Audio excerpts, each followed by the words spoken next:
بسم الله الرحمن الرحیم. قدرمنو کتونکو سنگرخان ما او په خیبر پختونخوا کې یو ځل بیا اپریشن شروع شوی دی او دا ځل شروعات شوی دی د باجوړ د سیمې نه.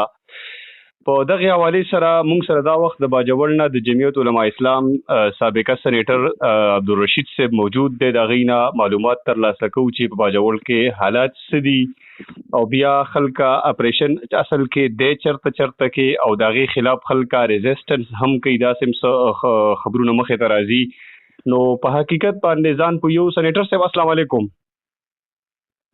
وعلیکم السلام ورحمت الله. سېنیټر صاحب د باجوړ په سیمه باندې یو ځل بیا اپریشن شروع شوه دی. نو سبب الغواړي دغه حواله سره نو حضرت اپریشن خو د شلو کالو یا د 15 کالو روانه یو تجربه ده چې په دې خوره باندې کېږي او دغه نوم او دغه عنوان دی چې امن در وستو لپاره اپریشن ضروری دی.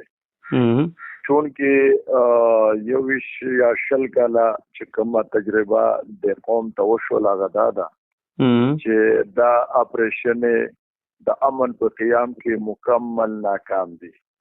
دومره اپریشن چې د وخت پورې شوی دي هغه پر امن عوام چې د متاثر کړي دي هغه د اشتراک کړي دي هغه مالی او جانی تاوان کړي دي. نو دی وخت کې ایسوک د اپریشن په حمایت کې هم نه دی او نه د اپریشن په حق کې دي او د اپریشن او تغییر د یو ډرامې په نظر باندې ګوري. اعتمادونه هم پر ریاست باندې د قوم او د ولس بروسه هغه کمزور شوی ده. هغه چې بروسه نشته کوم چې شل کاله مخکې وه. نو د دې وجنه دلته کې بار دی ته ویل شوی دي چې مونږ اپریشن نور نه منو پرې خوره باندې. اوس هم چې د کم پرون اپریشن شروع کړی دی هغه کوم خدشه چې ظاهرې دله چې کدی اپریشن شروع کینو بیا به د عوام خراب کی هم اکه وشوله کافی حد پورې پدې کې روغ پر امن عوام او هغه متاثر شوي دي شهدا زخمیان او دغه شی آبادین. نو په دې وجه باندې قوم چې کم دین او په اشتغال کې دي په احتجاج کې دي او نه د اپریشن مخالفت هم کوي او مطالبه هم کوي چې دا جنگ دی بند شي دا اپریشن دی بند شي او نور مزید مونږ نه نقل مکانی کولای شو نه خپل زنانه خپل پردنا کې خويندې دغه کولای شو بے پردګي کولای شو. خدا را بس دا شی بند کوي او دا جګړه ختمه کوي لکه د امن لاندې مونږ ته ژوند تیرولو لکه حق راکړي چې مونږ دا باقي ژوندۍ د امن لاندې تیرې کړو. ٹھیک ده. سېنیټر صاحب یو سوال په دې کې دا پیدا کیږي چې دا ځل کم اپریشن دی نو دا یو جنرال یا عمومي اپریشن نه دی خاص ایریا کې ټارګټډ اپریشن دی چې کوم ځای کې دوی ته خطر محسوسي کوي دوی هغه ځای کې اپریشن کوي. نو بیا تاسو څنګه غنئ دا اپریشن ټیک نه دی چې په کوم ځای نه خطر ده په کوم ځای کې دهشتګرد موجود دی هغه ځای دوی ټارګټ کوي الټه کې اپریشن کوي. اصل کې د ټول عمر قوم ته هم دغه خبره کوي لکه د قوم د دوپک کولو د لپاره چې موږ ټارګټ اپریشن کوو او بیا هغه شی وینا لکه دا مخکې هم دوی دا کړی دي چې موږ ولس نه زورو ولس نه متاثر کوو ولس نه خرابو او دوی بیا دغه څه کوي کنه. نو موږ دا خیال لري چې اوس په دې نتیجه قوم رسیدلې ده چې دا مسله چې دا اوس د اپریشن د لارې نه حل کیږي او نه اپریشن حل دی. حکومت د کینې او د دې لپاره د متبادل لار جوړه کی او په هغه بنیاد باندې دا مسله حل کی دا جګړه دې ختم کی او د دې په بس کې را کړي ختمول غواړي ختمولې شي. دا د قوم یو سوچ دی دا د قوم یو فکر دی. نو فساد دا چې نور لارې ډېرې دي. امریکا او افغانستان شل کاله جنگو په بل اخر کې ناسل خبره سره جوړه کړله مسله حل شوله.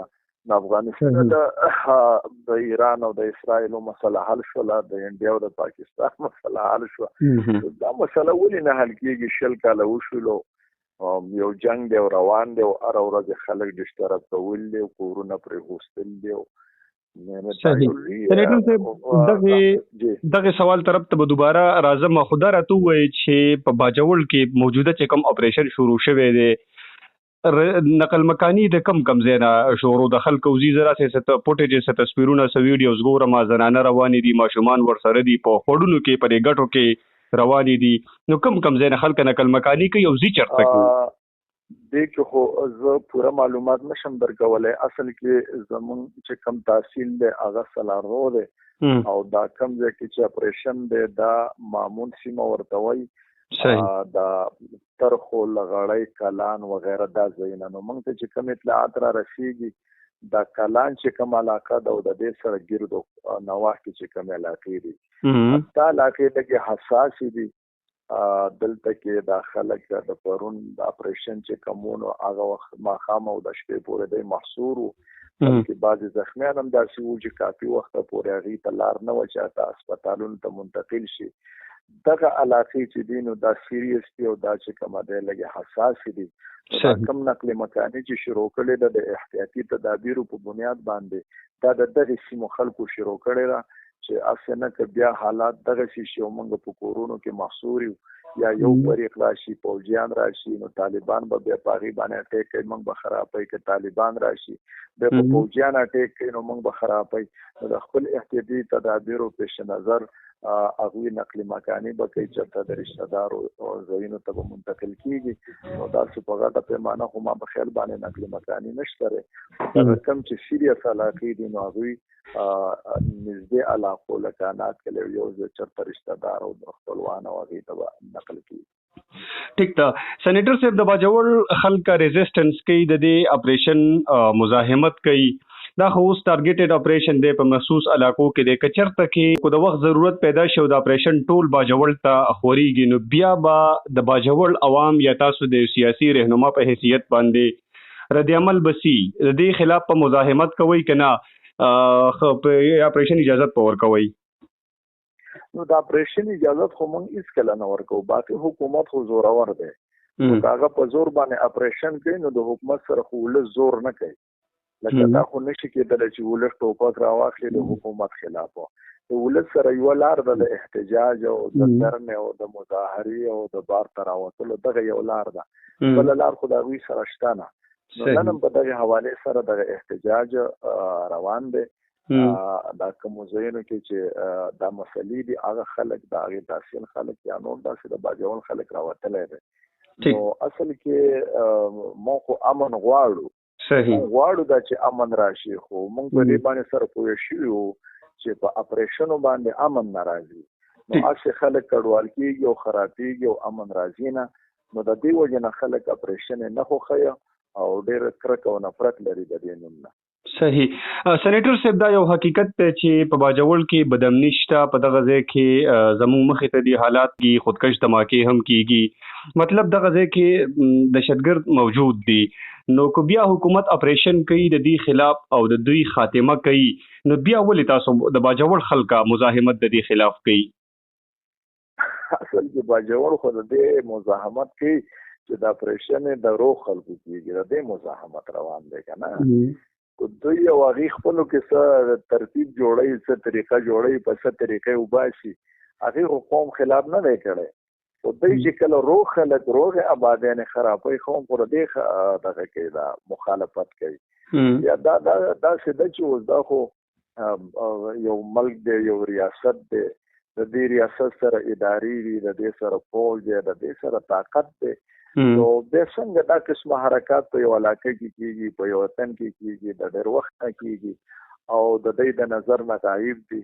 لکه دلته چې اوس دغه وشي دا مطلب یو سړی په ذاتي بنیادونو یا څه دښمنۍ کې سړی مړ کړي نو موږ یې ګورو چې په هفتنیمه کې هغه سړی ګرفتارېږي. دلته کې بلا واقعات وشي زموږ په یوه دغه باندې حمله اټیک وشي زموږ په جلسه باندې شپېته کسان زما ملګري پکې شهیدان شو په یوه ورځ باندې. خو لا تر دې دمه پورې دوی نه سراغ ولټاوو او نه چې کوم دی څه قاتل ګرفتار کړه نه موږ ته دا راپورټ راکړه چېرې مطلب دې حده پورې موږ کار کړی دی. د دې وجه نه د خلکو په ذهنونو کې ډېر زیات تحفظات دي شکوک او شبهات دي. نو دا یو ابل اساس او صحیح.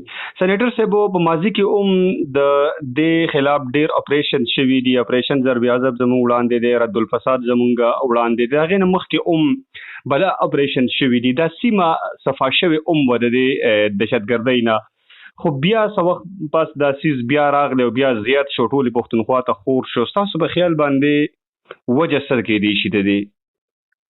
اصل کې دا ده چې مطلب دلته یو پالیسي ده کنه، څه خو انټرنیشنل پالیسي نه دي، څه د مشرف د وخت نه زمونږ نېشنل پالیسي نه دي. نو اصل کې چې سو پورې دا پالیسي نه تبدیل شوی نه، هغه بدل شوی نه، په دې خطه کې امن نشي راتللی. لکه اوس په باجوړ کې عارضي تور باندې موږ دا وایو چې اپریشن بند کو، احتجاج وکړو، سم وکړو، چې په ټول ریجن او خطه کې امن نه دی راغلی. باجوړ کې هم نشي راتلی، وزیرستان کې هم نشي راتللی، مومندو کې هم نشي راتللی.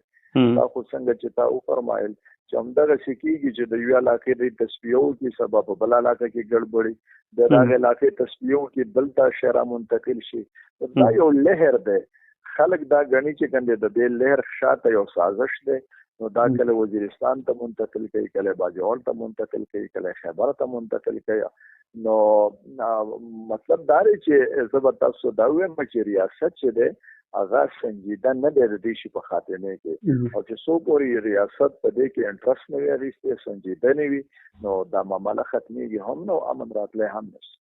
سېنیټر صاحب ریاست خو د سنجیدګۍ مظاهره دا کوي چې اپریشن زم کوي، بار بار په هغې باندې خپله اټیکس کېږي، د ریاستي چې کوم بلډینګز دي یا کوم ادارې دي په هغې باندې حملې کېږي. تاسو وایي ریاست سنجیده نه دی، او بله دا ده چې ستاسو په خیال باندې حل څه دی د دې سیس کو اپریشن هم نه کېږي، نو بیا به د دې څه حل وي چې دا خطه زموږ د ملک د پښتونخوا د دهشتګردۍ د جنګ نه په امن کې شي؟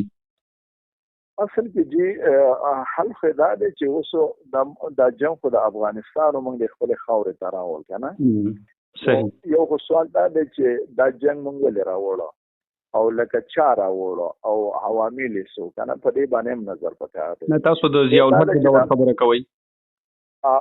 نه وروسته هم راوړی شوی، مشرف دور کې موږ راوړ، 9/11 نه خو وروسته جنګ فریقین په افغانستان او امریکا که نه، 9/11 نه بعد هغې کې خو پاکستان د طالبانو خلاف جنګېده جي، هغې کې خو په 9/11 کې خو پاکستان د دې خلکو خلاف په افغانستان کې جنګېدو، بلکې دوی د دې بارډر زمونږ سکیور نه و، د هغې نه فایده اخیستې ده، دې طرف ته راخواره شوي دي. نو خو ځکه خو دا جنګ دلته راغی که نه چې په دې مشرف یو پالیسي اختیار کړله، د امریکې سایډ یې وکړو او مطلب هغه سایډو کې د طالبانو خلاف هغه دلته سپورټ امریکې ته ورکړو او د اشتغال یو ماحول پیدا شو. نو دلته هم خپله داسې خلک را پیدا شي چې هغې مذهبي جنونیت لاره یا عیسه لارل بیا کوم حد ته ورسېدل.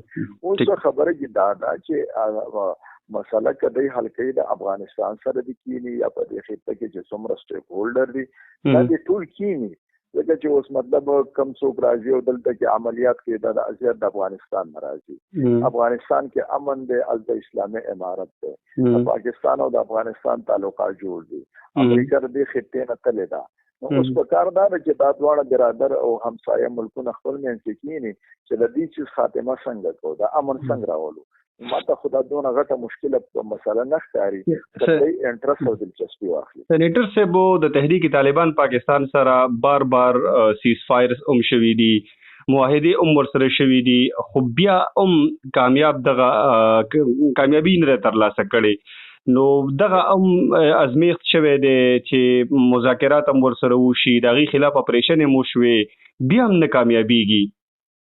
نو اصل کې دوه خبرې پکاري په مذاکراتو کامیابېدو لپاره، یو د فریقینو دلچسپي پکاري او بل د فریقینو سره اختیار پکاري. آیا دلچسپي د فریقینو شته؟ دویم دا دی چې دا کم مذاکرات کې دوی سره اختیار شته، شاید اختیار نه اختیار د بل چا په لاس کې نو یو پیج ته ورسېږي، خو بیا چې کومه دی بارانه هغسې حکم نه راځي، نو دا هم کېدلی شي. نو په کار دا ده موږ هم دا وایو چې یو با اختیاره جرګه دې جوړه شي چې هغه بالکل د چا د اثر نه چې کوم دی آزاد وي، او هغه با اختیاره جرګه دې بیا کینی د قبایلو دی وي، د پښتنو دی وي، هغه د کینی د افغانستان، پاکستان، TTP د ټولو ترمنځ. نو ما په خیال باندې چې با اختیاره جرګه او فریقین هم با اختیاره او دلچسپي او انټرست پکې واخلي او د اخلاص سره نو دا غټي د دنیا عالمي مسله او شخړې حل شولې دا خو د ریجن یو محدوده مسله ده جزئی مسله ده دا هم حل کېدلی شي. ټیک دا سېنیټر صاحب موږ سره دغه اهم معلومات شریک کړل د باجوړ په حالاتو باندې د خطې چې کوم امن دی دغه په حواله سره دغه په وجوهاتو باندې خبرې وکړه را سره کورم ودان غواړم خوشاله راته اوسئ. الله خوشاله ډیر مهرباني.